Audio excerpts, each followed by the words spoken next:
आहिस्ता आहिस्ता दिन गुजर रहे हैं और वो मुर्दा खा रहा है। सिर्फ तुम मुझे एक मुर्दा निकाल ले। वो जो बैठा हुआ होता है चौकीदार कब्रिस्तान का, वो अपनी सीट से खड़ा हो जाता है और उस चौकीदार के दिमाग पे गोली मारता है। अहमद, तो यानी आखिरकार आदमखोर अपने अंजाम तक पहुंच गया। जी हाँ। अब जब फ्रिज का डोर खोलता है तो वहां उनके यार का सर रखा हुआ है। अचानक सामने कब्र पे इसकी एक नजर कुतबे पे पड़ती है।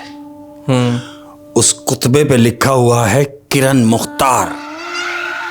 अब जब वो किरण मुख्तार पढ़ता है, मोबाइल निकालता है, राइड चेक करता है, तो वो राइड में लिखा है किरण मुख्तार।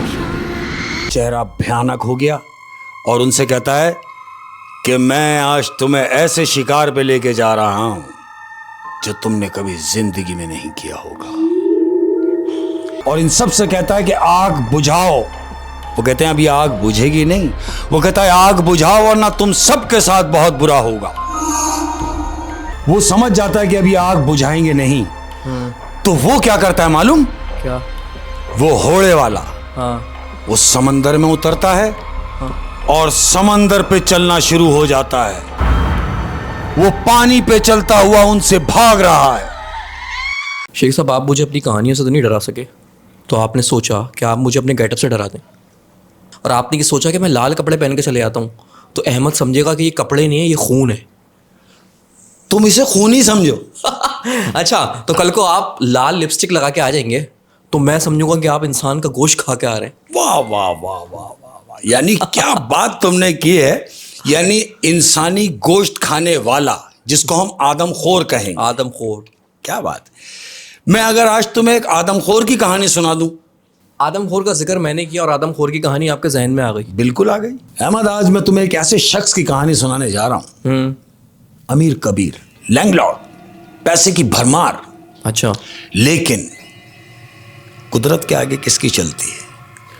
उसको एक ऐसी बीमारी ने घेर लिया कि जिसका इलाज पाकिस्तान में मुमकिन नहीं था। ओ। क्योंकि पैसा है। उसके किसी दोस्त ने उसको मशवरा दिया कि तुम्हारा इलाज इंग्लैंड में मुमकिन है, आप इंग्लैंड चले जाएं, वहां आपका इलाज हो जाएगा। तो फिर वो इंग्लैंड गया। इंग्लैंड चला गया। अब जब इंग्लैंड चला गया, हॉस्पिटलाइज हो गया, हॉस्पिटल में एडमिट हो गया। एक दिन गुजरा, 2 दिन गुजरा, ट्रीटमेंट चल रही है। इंग्लैंड के हॉस्पिटल में ट्रीटमेंट चल रही है। इंग्लैंड के हॉस्पिटल में ट्रीट चल रही है। 4 दिन गुजरने के बाद उस हॉस्पिटल का जो एमएस जिसको कहेंगे, यानी करता धरता हॉस्पिटल का, जॉर्ज एले उस डॉक्टर का नाम था। जॉर्ज एले सर्वे पे आता है वार्ड में। उसकी नजर इस पेशेंट पे पड़ती है। ठीक है। वो इतना अट्रैक्ट करता है कि वो जॉर्ज पेशेंट के पास चला जाता है। उससे हेलो हाय करता है। उससे पूछता है भाई कैसा महसूस कर रहे हो। उसने बोला भाई महसूस क्या करना, मैं तो इन बीमारियों में घिरा हुआ था। बोला ठीक है, आप क्या खा रहे हैं? जॉर्ज ने पूछा। पेशेंट उससे कह रहा है अरे भाई वही खा रहे हैं जो सब खा रहे हैं, हॉस्पिटल में जो मिलता है वही खा रहे हैं। हॉस्पिटल का खाना खा रहे हैं। बिल्कुल। जॉर्ज ने कहा नहीं, अब आप हॉस्पिटल का खाना नहीं खाएंगे, आप खाना वो खाएंगे जो मैं आपके लिए बना के लाऊंगा। इतना अच्छा नेक डॉक्टर। मरीज ने उससे पूछा कि डॉक्टर साहब आप मुझ पे मेहरबानी क्यों करेंगे? उसने बोला नहीं, आप मुझे डॉक्टर ना कहें, आप मुझे अपना दोस्त समझें। अच्छा। मैं आपका एक अच्छा दोस्त भी साबित हो सकता हूं। क्योंकि मरीज और डॉक्टर की जब तक अंडरस्टैंडिंग नहीं होगी तो इलाज में भी प्रॉब्लम होगी। इलाज में प्रॉब्लम। तो उसने उसकी आसानी पैदा करने के लिए कहा कि मुझे अपना दोस्त समझें। दोस्त समझे और आपको खाना मैं खिलाऊंगा। बिल्कुल, जो मैं घर से लाऊंगा वो आपने खाना है।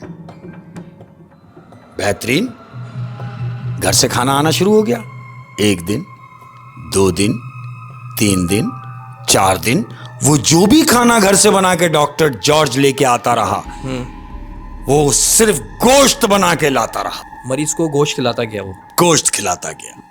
15 दिन उसने गोश्त खाया है मरीज ने। और डॉक्टर जॉर्ज जो है वो 15 दिन उसके लिए अपने घर से खाना बना के लाता रहा।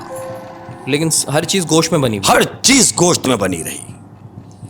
15 दिन के बाद उस पेशेंट को यह महसूस हुआ कि यार मैं तो हट्टा कट्टा हो गया हूं, अब तो मुझ में इतना पावर आ गया है कि मैं पहाड़ भी चढ़ सकता हूं। वो आदमी जो सीढ़ियां पकड़ पकड़ के चलता था, वो ये सोच रहा है कि अब तो मैं पहाड़ भी चढ़ जाऊंगा 15 दिन में। 15 दिन बाद जॉर्ज उससे पूछता है कि कैसा महसूस कर रहे हो? तो मरीज बेड से उतरता है और खड़ा हो जाता है। कह रहा है देखो ऐसा महसूस कर रहा हूं कि जब मैं आया था तो मैं खड़ा भी नहीं हो पा रहा था और आज तुमने मुझे खड़ा कर दिया। जॉर्ज का बड़ा शुक्रिया कहता है। जॉर्ज कहता है इसका मतलब आप मुतमईन हैं? बोले हाँ मैं सेटिस्फाई हूं। वो डिस्चार्ज हो रहा है? बिल्कुल डिस्चार्ज हो रहा है। वो अपने आप को महसूस कर रहा है कि मैं ओके हो गया हूं। तो जॉर्ज उससे कहता है कि ठीक है अब आप सेटिस्फाई हैं तो मेरी तरफ से आप डिस्चार्ज हो गए, अब आप जा सकते हैं, लेकिन अपनी खुराक पे तवज्जो दीजिएगा। खुराक पे तवज्जो देनी, क्योंकि खुराक से ही तो वो ठीक हुआ है। बिल्कुल। उसने कहा हाँ मुझे अंदाजा हो गया है कि मुझे खुराक पे तवज्जो रखनी है। हेलो हाय करता है, डॉक्टर से गले मिलता है, उसको बड़ा थैंक्स कहता है, हॉस्पिटल से नीचे उतरता है, टैक्सी करता है, टैक्सी में बैठता है। तो जो टैक्सी में बैठता है तो इत्तेफाक से वो जो ड्राइवर है टैक्सी का वो भी पाकिस्तानी था। पाकिस्तानी था। वो उसको देखते ही पहचान लेता है। कहता है आप इस हॉस्पिटल से जो आ रहे हैं तो आप अपने किसी रिश्तेदार से मिलकर आ रहे हैं, किसी पेशेंट से? उसने बोला नहीं, मैं तो यहां अपना इलाज करा के निकला हूं। गाड़ी वे में थी, रनिंग में थी। ड्राइवर गाड़ी रोक देता है। कह रहा है आप यहां इलाज की गर्ज से आए थे? पेशेंट बोलता है हाँ। बोला आपका इलाज कहीं डॉक्टर जॉर्ज एले ने तो नहीं किया? उसको कैसे पता? ये पेशेंट सोच के ये परेशान हो जाता है कि इसको कैसे पता। हाँ। वो कहता है हाँ मेरा इलाज एले ने किया।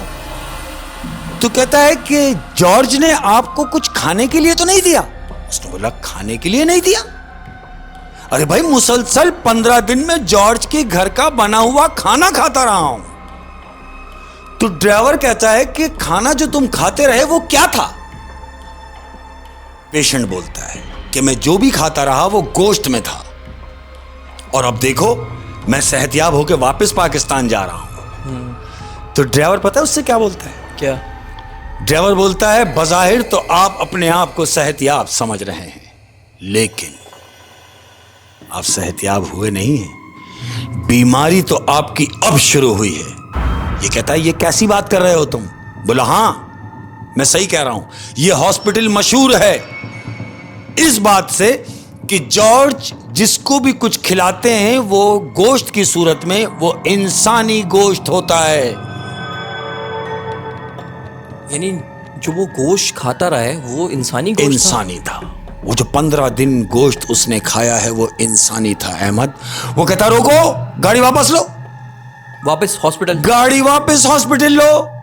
वो ड्राइवर गाड़ी मूव करता है और वापस हॉस्पिटल के लिए। हॉस्पिटल पे गाड़ी रुकती है, सीधा ऊपर जाता है जॉर्ज के रूम में। जाके दरवाजा धड़ से खोलता है और कहता है डॉक्टर जॉर्ज आप जो मुझे खाना खिलाते रहे वो क्या था? जॉर्ज की लाइट चली जाती है कि ये क्या पूछ रहा है, इसको कैसे पता चला? तुम ये बात मुझसे क्यों पूछ रहे हो? पेशेंट से बोला जॉर्ज ने। उसने कहा मैं तुम्हारे मुंह से सुनना चाहता हूं कि जो गोश्त मैं खाता रहा वो किस चीज का गोश्त था। उसने कहा कि तुम छोड़ो कुछ भी था, तुम ये देखो कि तुम अपने पैरों पे खड़े हुए हो। बोला नहीं, मुझे वो बताओ जो तुमने मुझे खिलाया। कहा सुन सकोगे? बोला हाँ। बोले जो गोश्त तुम खाते रहे वो इंसानी गोश्त था। अब तो ये कंफर्म हो गया है कि इंसानी गोश्त था, क्योंकि डॉक्टर जॉर्ज ने खुद एक्सेप्ट किया कि वो गोश्त जो मैंने तुम्हें खिलाया वो इंसानी था। फिर उसने क्या किया? डॉक्टर जॉर्ज का गिरबान पकड़ता है और उसे झंझोड़ देता है कि तुमने मुझे इंसानी गोश्त खिला के बचाया। अरे उससे तो बेहतर था कि तुम मुझे मरने देते, लेकिन कम से कम ये ना करते कि तुमने मुझे इंसानी गोश्त खिला दिया। अब मेरा क्या होगा? जॉर्ज उससे कहता है कि याद रखो तुम्हें हर 15 दिन में यह खुराक की तलब होगी, इस गोश्त की तलब होगी। मैंने तुमसे निकलते टाइम कहा था कि अपनी खुराक का ख्याल रखना। ये डॉक्टर को जितना भी बड़ा बुला बोलना होता है ये वहां उसको बोल के बड़बड़ाता हुआ नीचे उतरता है, टैक्सी में बैठता है, फ्लाइट लेता है, सीधा पाकिस्तान। अब जब ये पाकिस्तान आ जाता है, हफ्ता गुजरता है, 10 दिन गुजर गए। अब 10 दिन गुजरे इसकी शिद्दत बढ़ती चली जा रही है। इंसानी गोश्त खाने इंसानी गोश्त खाने के लिए इसको तलब हो रही है कि अब ये क्या करे। अब चूंकि किसी को मार के तो ये खा नहीं सकता, इसके दिमाग में एक तजवीज आती है क्या कि क्यों ना कब्रिस्तान का रुख किया जाए। फिर ये कब्रिस्तान चला जाता है अहमद। जब ये कब्रिस्तान पहुंचता है तो देखता है कि एक बूढ़ा शख्स एक कोने में बैठा हुआ है, जो कब्रिस्तान का चौकीदार भी है। अच्छा, ये उससे नजर बचा के कब्रिस्तान में इंटर हो जाता है। अब जब वो इंटर हो जाता है तो कोई ऐसी कब्र तलाश करता है कि जो ताजी हो, ओ माय गॉड, फूल पड़े हुए हों, पानी पड़ा हुआ हो, कब्र ताजी नजर आए। और जो ताज़ी कब्र नजर आएगी उसको ये निकाल लेगा। उसको ये निकालेगा। इत्तेफाक से कब्र पे इसकी नजर पड़ती है। हाँ, कब्र को खोलता है। अब जैसे ही खोलता है तो इसको कराहियत होती है, क्योंकि इसने ये काम कभी पहले कभी किया नहीं, लेकिन उसको ये काम करना पड़ रहा है क्योंकि गोश्त की तलब हो रही है। गोश्त की तलब हो रही है। वो मुर्दा निकालता है, अपनी गाड़ी में डालता है, घर ले जाता है, उसके पीसेस करके फ्रीज कर देता है। उस बॉडी के जिसको वो कब्रिस्तान से ले गया है, पीसेस करके फ्रीज करता है। आहिस्ता आहिस्ता दिन गुजर रहे हैं और वो मुर्दा खा रहा है। दिन गुजरते जा रहे हैं, मुर्दा खत्म होता जा रहा है। अब हफ्ता हो गया। अब अगर मुझे तलब हुई तो मैं क्या करूंगा? ये सोचता है इससे पहले कि ये खत्म हो जाए, हाँ, मैं कोई दूसरी लाश ला के डम कर देता हूं। फिर कब्रिस्तान का रुख करता है। फिर कब्रिस्तान का रुख करता है। अब जब ये कब्रिस्तान पहुंचता है तो वहां देखता है कि वो जो बूढ़ा शख्स था वो अब नहीं है। उसकी जगह कोई हट्टा कट्टा हेल्थी आदमी बैठा हुआ है। चौकीदार चेंज हो गया। चौकीदार चेंज हो जाता है। ये कहता है अब इसकी मौजूदगी में तो ये मुमकिन नहीं है, क्योंकि वो बूढ़ा था, गनूदगी में था, मैं काम कर गया। ये जाग भी रहा है और सेहतमंद भी है, तो क्यों ना इससे डील की जाए। उसने पैसों की लालच दी। पैसों की लालच देता है। वो उसके पास जाता है और उससे कहता है, अरे भाई क्या रात में तुम यहाँ ड्यूटी करते हो यार, छोड़ो, झटके की बात करो, मैं तुम्हें 50,000 रुपए देता हूं, सिर्फ तुम मुझे एक मुर्दा निकालने दो। वो जो बैठा हुआ होता है चौकीदार कब्रिस्तान का, वो अपनी सीट से खड़ा हो जाता है। कहता है, क्या बकवास कर रहे हो कि तुम कह रहे हो कि तुम मेरी मौजूदगी में कब्रिस्तान से मुर्दा ले जाओ मुझे कुछ पैसे देके? नहीं, ये मुमकिन नहीं है। इसका मतलब ये है कि जो पिछले दिनों कब्रिस्तान से लाश गायब हुई थी वो तुम ही लेके गए हो। वो कहता, नहीं मैं नहीं लेके गया। वो कहता, नहीं। चौकीदार उसको पकड़ता है कि वो तुम ही थे जो कब्रिस्तान से मुर्दा लेके गए हो। इन दोनों की झड़प होती है। चौकीदार इसको धक्का देता है।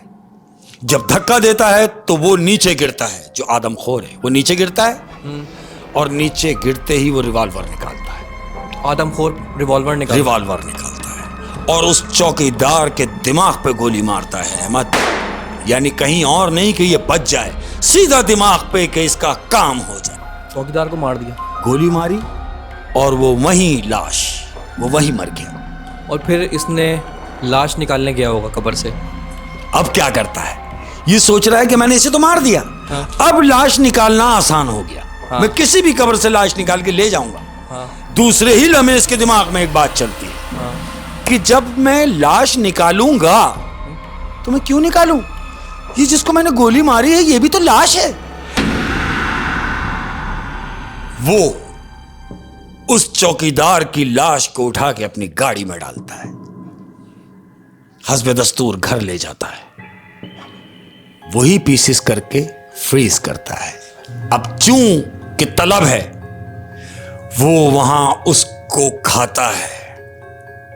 चौकीदार को खा गया वो। चौकीदार की जो गोश्त है चौकीदार का, वो पहली खुराक उसने खाई है और वो पहली खुराक उस गोश्त की उसको इतना मजा आता है कि वो पिछले सारे मजे भूल जाता है, ये सोच के कि यार ताजा मुर्दे की बात ही कुछ और। हाँ, क्योंकि अब तक जो उसको डॉक्टर ने खिलाया वो भी पुराना मुर्दा था, सब मुर्दे थे। और वो जो लाश उसने कब्रिस्तान से निकाली थी वो भी पुरानी थी। लेकिन जब इसने चौकीदार को मारा वो ताजा था। तो इसने ये फील करा कि ताजे गोश्त का मजा ही कुछ और है। वो उसकी जबान पे ऐसा लगा ओह, कि ताजा मुर्दे की बात ही कुछ और है। फिर इसने क्या किया? उसको फ्रीज किया, हाँ खाता रहा। हाँ अब जब खत्म होने के सिस्टम में आया कि यार ये तो खत्म हो जाएगा, हाँ। अब मैं कब्रिस्तान जाऊंगा तो इस तरह तो मैं सारी कब्रें खा जाऊंगा। एक सेकंड, मुझे कहानी समझ आ रही है। अब जब इसने सोचा कि मैं कब्रिस्तान जाऊंगा, मुर्दा निकालूंगा, वो तो पुराना होगा। बिल्कुल, क्यों ना ताजा ही कोई काम किया जाए। अब तो ये क्रिमिनल भी बन गया है, क्योंकि अब तो ये ताजा मार के खाएगा। बिल्कुल ऐसा ही करेगा। लेकिन उसके लिए उसने क्या गेम किया मालूम? हाँ, उसने सोचा ये चीज यहां रहते हुए मुमकिन नहीं है, शहर में मुमकिन नहीं है। शहर में मुमकिन नहीं। आउट ऑफ वे चला गया, एक ऐसी जगह चला गया जहां सयाह वगैरह आते हैं, जैसे मिसाल के तौर पे सवात हुआ, मरी हुआ, ऐसी जगह चला गया जहां बर्फबारी जो होते हैं, हाय सुन सन्नाटा, ऐसा जहां टूरिस्ट आते हैं। हाँ, ये वहां चला गया। चूंकि पढ़ा लिखा था, उसने वहां पर जाकर एक होटल में अप्लाई करता है। होटल में मैनेजर की जॉब लग गई। अच्छा, उस आदमखोर की मैनेजर की जॉब लग गई होटल के अंदर। अच्छा, वो वहां पे मैनेजर लग गया। मैनेजर। अब क्या हुआ? अब उसने अपनी खुराक कहाँ से पूरी की? क्या देखता है कि 2 बजे का टाइम है, अंधेरी रात है, बाहर बर्फबारी हो रही है। अच्छा। 3 टूरिस्ट लड़के होटल में इंटर होते हैं, काउंटर पर आते हैं और कहते हैं कि हमने यहाँ 1 हफ्ता कयाम करना है, हम 1 हफ्ता रुकेंगे। टूरिस्ट है, हाँ।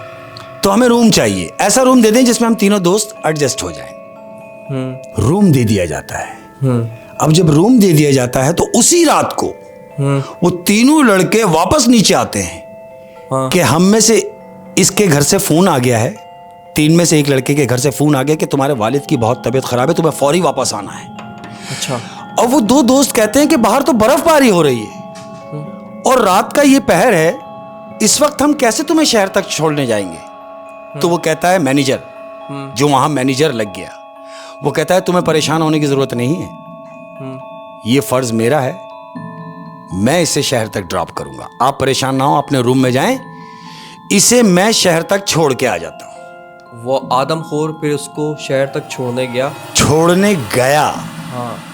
छोड़ा नहीं, मतलब गया जरूर लेकिन छोड़ा नहीं। उसने उसके साथ भी वही किया कि उसे गाड़ी में छोड़ने की नीयत से बिठाया और आधे रास्ते में जाके उसके दिमाग पे गोली मार दी, उस बच्चे के दिमाग पे जिसको वो छोड़ने जा रहा था। उस बच्चे को कत्ल किया, उसकी लाश को वापस लाया और वही हस्बे दस्तूर अपने उसने को फ्रीज किया। अब जब फ्रीज किया, इसी असना में 1 दिन गुजरा, 2 दिन गुजरे, तीसरे दिन उन्हीं दोस्तों के पास दोबारा फोन आता है कि भाई हमने तुमसे कहा था कि हमारे बच्चे को भेज दो, तो तुमने अभी तक दोस्ती में उसको वहां रखा हुआ, तुमने भेजा नहीं।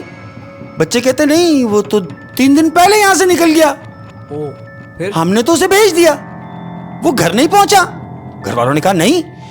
तो इन बच्चों को तजस्सुस होता है, ये मैनेजर के पास जाते हैं कि भाई आप हमारे यार को छोड़ने गए थे शहर तक, तो वो तो अभी तक घर नहीं पहुंचा। वो उन्हें तसल्लियां करा रहा है कि कोई बात नहीं, हालात खराब है, रास्ता खराब होगा, पहुंच ही जाएगा, तुम छोड़ो इन बातों को, वो पहुंच जाएगा, आओ मेरे साथ। वो उन्हें अपने रूम में ले जाता है।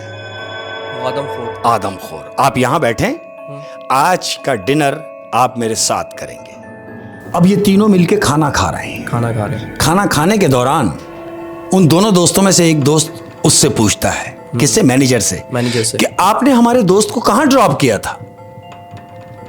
तो वो बजाय इसके कि उनको मुस्तनद जवाब देता, वो बात को आएं बाएं शाएं कर देता है, वो बात को गोल कर देता है। कोई जवाब सही नहीं दे रहा। जवाब सही नहीं दे रहा। अब जब जवाब सही नहीं दे रहा, ये दोनों दोस्त एक दूसरे की तरफ देखते हैं। हाँ। इन्हें शक होता है कि जब वो नहीं घर पहुंचा तो यकीनन इसका हाथ है, गायब करने में इस शख्स, इस मैनेजर का हाथ है।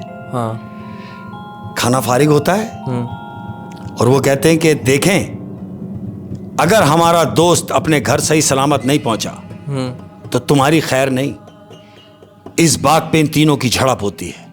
मैनेजर को भी गुस्सा आ जाता है। मैनेजर को भी गुस्सा आता है, उन दोनों को तो गुस्सा था ही।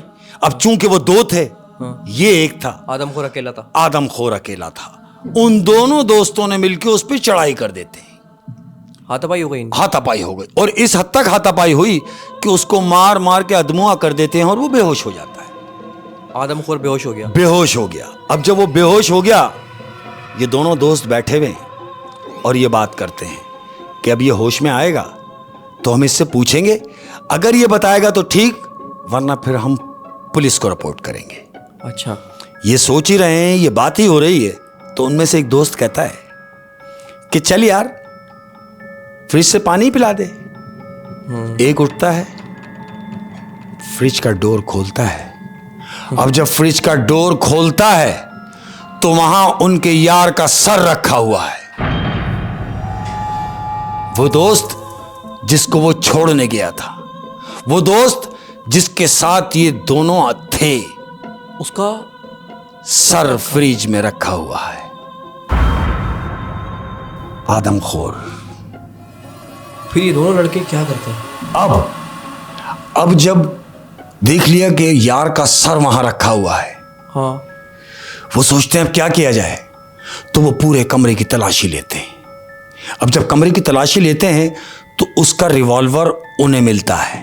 मतलब आदमखोर जिस रिवॉल्वर से लोगों को मारता था वो लड़कों के हाथ लग गया। वो रिवॉल्वर उन बच्चों को मिल जाता है। फिर अब जब बच्चों को मिल जाता है तो चूंकि उनको ये कंफर्म हो जाता है कि इसी ने मारा है, सर रखा हुआ है, हाँ, तो अगर ये जिंदा रहा तो ये पता नहीं कितनों को मार देगा। क्योंकि उन्हें एहसास हो जाता है कि ये इंसान नहीं, इंसान नहीं, ये आदमखोर है। उसी के रिवॉल्वर से उसके सीने पे बैठ के एक यार उसके दिमाग पे 4 गोलियां मारता है। Dance dance dance dance. तो यानी आखिरकार आदमखोर अपने अंजाम तक पहुंच गया। जी हाँ, और जो लोग उसने खाए हैं वो वापस तो नहीं आ सकते, बिल्कुल। लेकिन वो और जिन लोगों को खाता वो अपनी जिंदगियों से हाथ धो बैठने से बच गए। बिल्कुल। तो यकीनन कहानी ख़त्म और सब कुछ सही हो गया, आदमखोर मर गया। तुम्हारे हिसाब से कहानी खत्म, मेरे हिसाब से खत्म नहीं है। मतलब उसकी वजह है, उसकी वजह यह है कि अपने ही दोस्त का गोश्त जो उन 2 दोस्तों ने खाया है, हाँ, अहमद 15 दिन के बाद इनको अगर भूख लगी, इनको अगर तलब लगी, ये क्या करेंगे?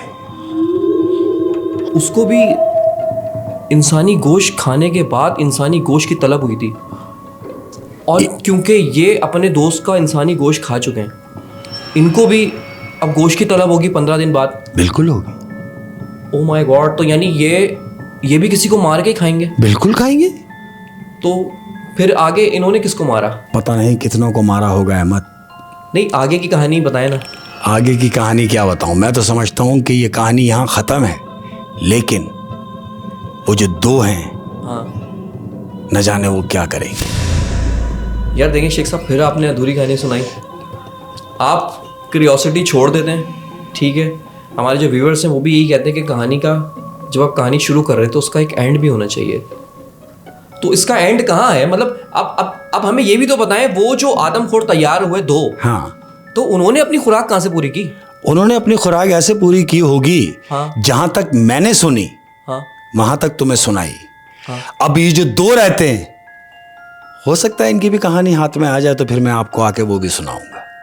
इस कहानी का फिर मैं यही एंड समझूं, यही एंड था? बिल्कुल यही एंड समझिए। एक ही कहानी है शेख साहब आपके पास, या कोई आज दूसरी भी कहानी है? अरे कहानी है तो भाई, जिंदगी भी तो कहानी है। हाँ, तो कभी खत्म नहीं होगी, ये तो उस वक्त ही खत्म होगी जब खुद खत्म हो जाओगे, तो कहानी खत्म नहीं हुई। कहानियाँ खत्म नहीं होगी। मैं आपको एक ईमानदार अफसर का किस्सा सुना देता हूँ। इस दौर में ईमानदार अफसर है? हाँ, ऐसा नहीं 5 उंगली एक बराबर नहीं है। अच्छा। हाँ, ऐसे भी लोग हैं कि जिनको देख के जीने का सलीका हो कि यार ये भी तो जी रहे हैं, तो हम भी जी सकते हैं। जिनको देख के ये हो कि यार काश मैं भी ईमानदार होता। हाय क्या बात है ना? एक ईमानदार गवर्नमेंट अफसर, बेहतरीन ऑफिसर है, अच्छी पोस्ट पे है, तो उसको कहीं से एक लिफाफा आता है एक ऐसा लिफाफा कि जी आप डम करें भारी, कि आप डम कर जाएं, और एक ऐसा काम कर दें जो आपने अब तक नहीं किया, यानी 2 नंबर काम। रिश्वत का लिफाफा था वो। जी। तो वो मना करता है, कहता नहीं, मैंने सारी जिंदगी ये काम नहीं किया तो मैं अब भी नहीं करूंगा। जब ऊपर के लोग ये देखते हैं कि ये हमारी बात नहीं मान रहा, यानी उनके सिस्टम से नहीं चल रहा, फारिग कर देते हैं। फारिग कर दिया। अब जब फारिग कर दिया उसको, तो घर कैसे चले? उसने क्या किया, उसने अपनी कार को राइट पे लगा दिया।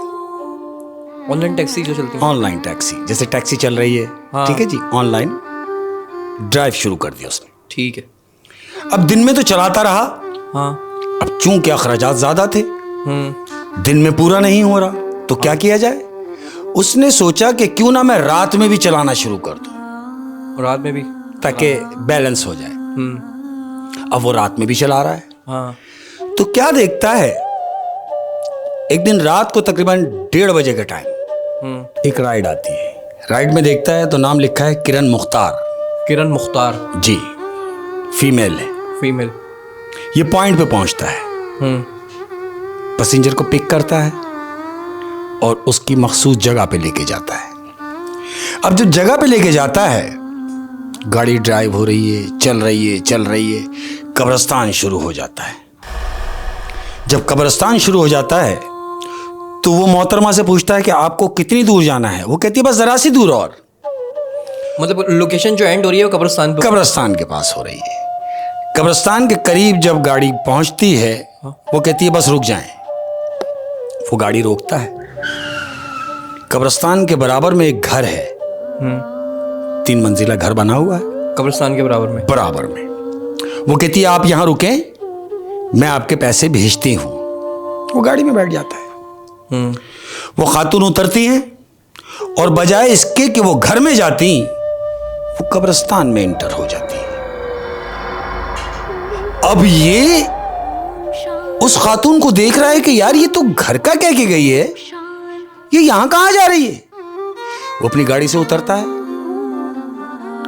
उसको वॉच करता है, आहिस्ते आहिस्ते धीमे कदमों से उसके पीछे पीछे जाता है।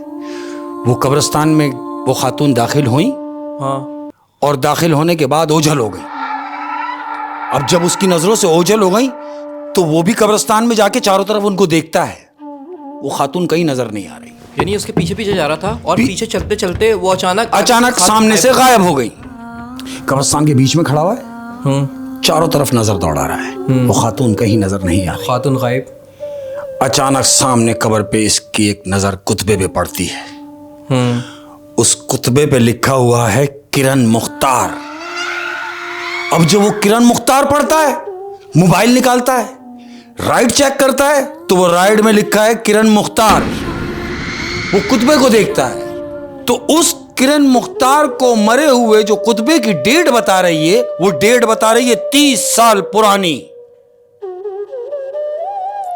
एक सेकंड, किरण मुख्तार जो कुतबे के हिसाब से 30 साल पहले मर चुकी है और उसी ने राइड करवाई थी।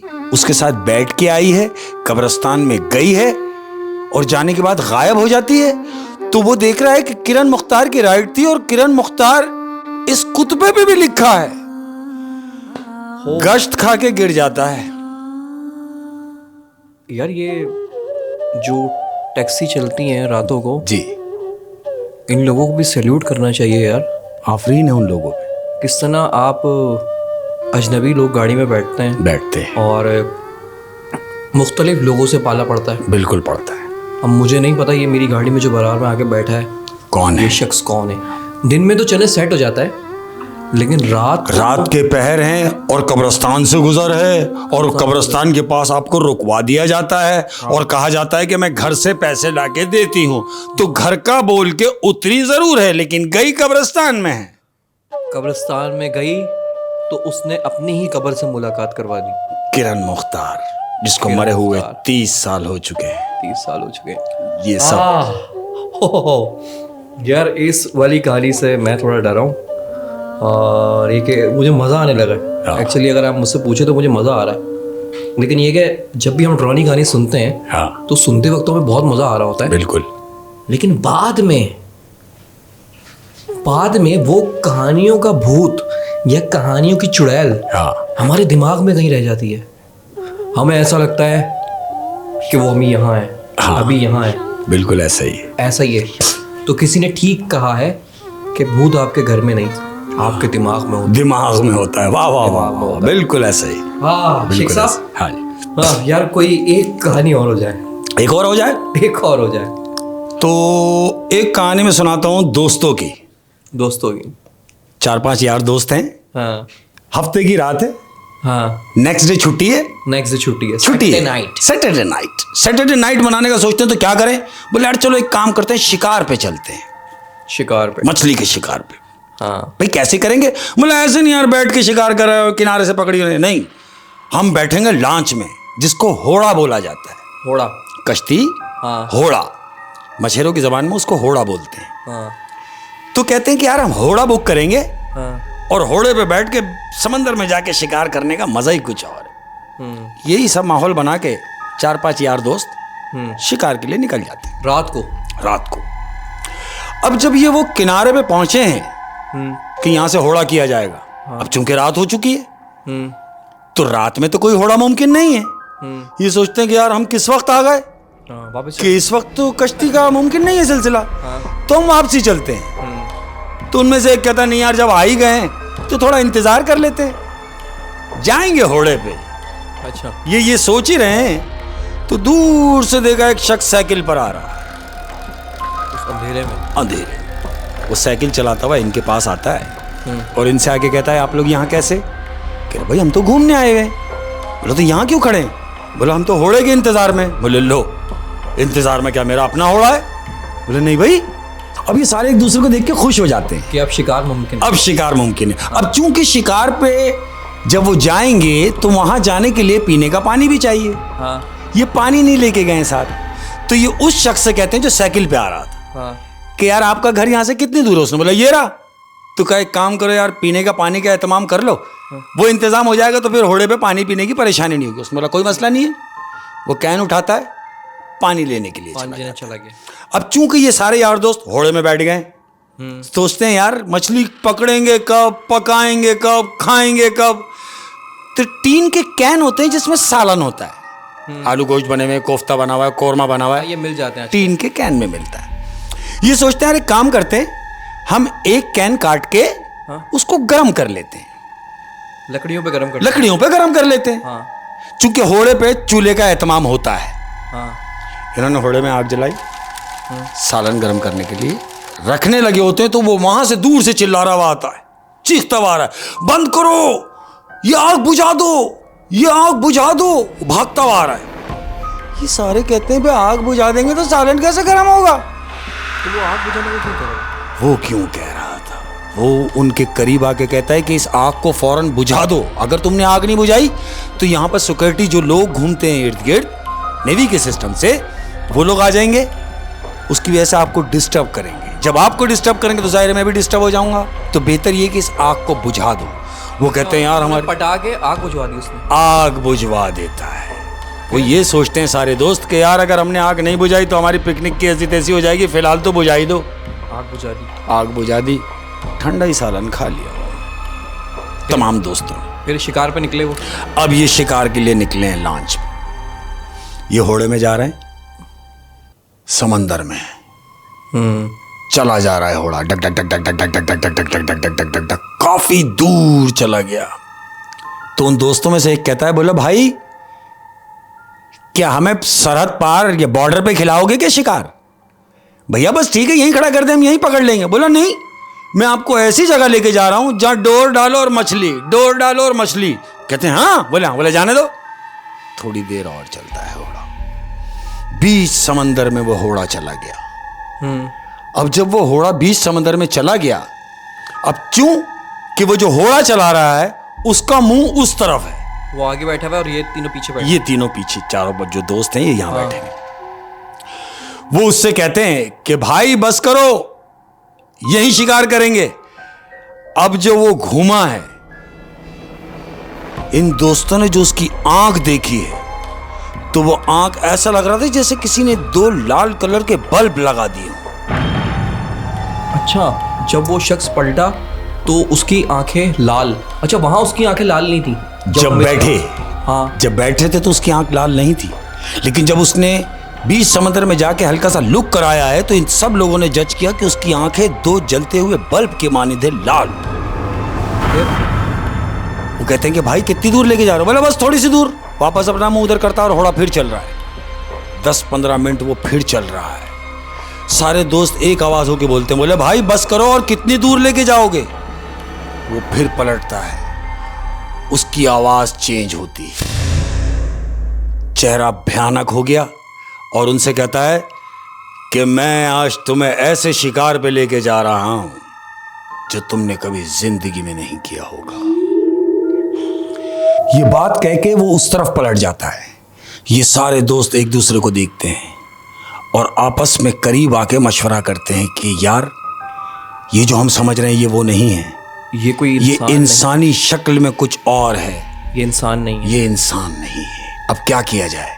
सारे दोस्त मशवरा करते हैं कि तुम्हें याद है कि जब हम घोड़े पे बैठे थे हमने आग लगाई थी, हाँ, और इसने आग बुझाने के लिए हमें सख्ती से कहा।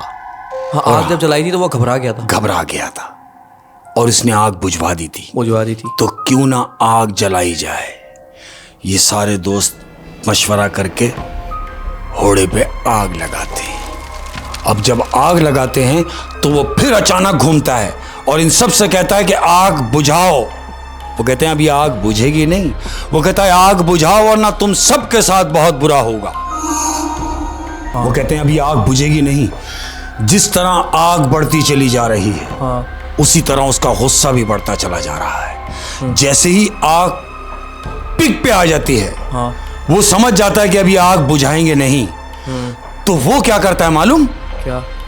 वो घोड़े वाला, हाँ, वो समंदर में उतरता है और समंदर पे चलना शुरू हो जाता है। वो पानी पे चलता हुआ उनसे भाग रहा है। ये सारे दोस्त देख के एक साथ जमा हो जाते हैं और सिर्फ उसको देख रहे हैं कि वो पानी पे भाग रहा है। अब जब वो भाग रहा है ये सब उसको देख रहे हैं। देखते क्या है, सामने से एक और घोड़ा आ रहा है। हाँ, घोड़ा मतलब लांच आ रही है, हाँ, जो टार्च मार रही है और इनसे पूछ रहा है कि कौन है वहां। वो जब इनके करीब आ जाते हैं दूसरी लांच वाले, तो वो इन लड़कों से पूछते हैं कि तुम बेवकूफ तो नहीं हो? इतनी दूर तुम समंदर छोड़ते हुए और यहां पर आकर शिकार कर रहे हो, तुम्हारा दिमाग तो खराब नहीं हो गया? यहां तक तो कोई भी नहीं आता। तो वो सारे दोस्त कहते हैं कि हम अपनी मर्जी से नहीं आए, हम यहां लाए गए। तो वो जो दूसरे घोड़े पे होते हैं वो उनसे कहते हैं कि शुक्र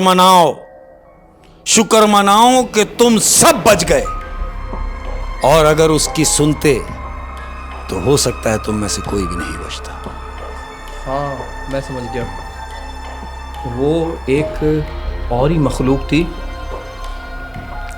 जो उनको किसी भी बहाने से बीच समंदर में लेके जाना चाह रहे, और वहीं वो उनका काम तमाम करने वाला था। बिल्कुल ऐसे ही। अगर वो आग ना जलाते तो सब काम में आ जाते। और ये कि उनमें से एक दोस्त का दिमाग चल गया और उसको वो बात याद आ गई, बिल्कुल, कि आग जलानी है। आग जलाने से ये डर रहा है। ऐसे ही कहते हैं ना कि मैं कहता हूँ कि जो मुश्किल में चले ना उसी का नाम दिमाग है। क्या बात है ना? बेहतरीन। देखिए अभी यहाँ बैठे बैठे तो एसी वाले रूम में मेरा दिमाग चल रहा है, हाँ, लेकिन इस दिमाग का असली टेस्ट जब होगा जब मैं किसी मुसीबत में फंस जाऊं और फिर वहां मेरा दिमाग चलना चाहिए, वहां अपने दिमाग का सही इस्तेमाल करूं। और दूसरी बात ये कि ऐसी नादानी भी नहीं करना चाहिए कि जब भी आप कोई पिकनिक का प्लान बनाएं जी, तो वो सन्नाटे वाली जगह पे बनाएं और आधी रात को बनाएं। बिल्कुल, क्योंकि जब आप दिन में प्लान बनाते हो तो आपको हर चीज़ दस्तयाब होती है। हाँ, बिल्कुल ऐसे ही। इनफैक्ट जिन लोगों से आपको इन्फॉर्मेशन लेनी हो वो लोग भी आपको दस्तयाब, बिल्कुल। लेकिन जब आप कोई रास्ता बताने वाला, बिल्कुल, लेकिन जब आप रात में प्लान बनाओगे किससे पूछेंगे? बिल्कुल ऐसे ही। और ऐसी जगहों पे जाने से, पिकनिक करने से अवॉइड करें, बिल्कुल गुरेज करें, बिल्कुल करें। और खासकर ऐसी जगह कि जहां बीच समंदर में चले जाएं तो कोई रास्ता ही नहीं है, कोई रास्ता यानी नहीं। भागेंगे कैसे? भागेंगे। वो तो भाग गया। वो तो भाग गया। और अगर आप फॉर एग्जाम्पल अगर वो सामने से लांच नहीं आती, घोड़ा नहीं आता, हाँ तो उनको तो बीच समंदर में से रास्ता भी नहीं पता होता। बिल्कुल ऐसे। क्योंकि वो तो स्पेशल नाकवा होता है, हाँ। जो तारे देख के रास्ता। अच्छा, मजे की बात पता है क्या है? हाँ। वो उस जो घोड़ा आया, हाँ, वो सारे दोस्त उस घोड़े में बैठे, और वो घोड़े ने ले जाके उनको किनारे पे छोड़ा। किनारे पहुंचाया, और उन्हीं को रास्ता पता होगा। उन्हीं को क्योंकि पता। बीच समंदर में चारों साइडें एक जैसी हैं। बिल्कुल अब ऐसे, आपको नहीं पता कौन सा रास्ता बिल्कुल कहाँ सेम लग रहा होता है सब। जाए। लेकिन वहाँ के जो नाकवा होते हैं, हाँ। जो घोड़े वाले होते हैं, हाँ। वो तारे देख के आपको रास्ता बताते हैं। क्या बात है, तुम्हें पता है? हाँ हाँ। ऐसे ही। तो ये है कि भाई आज की कहानी बहुत इंटरेस्टिंग थी तीनों।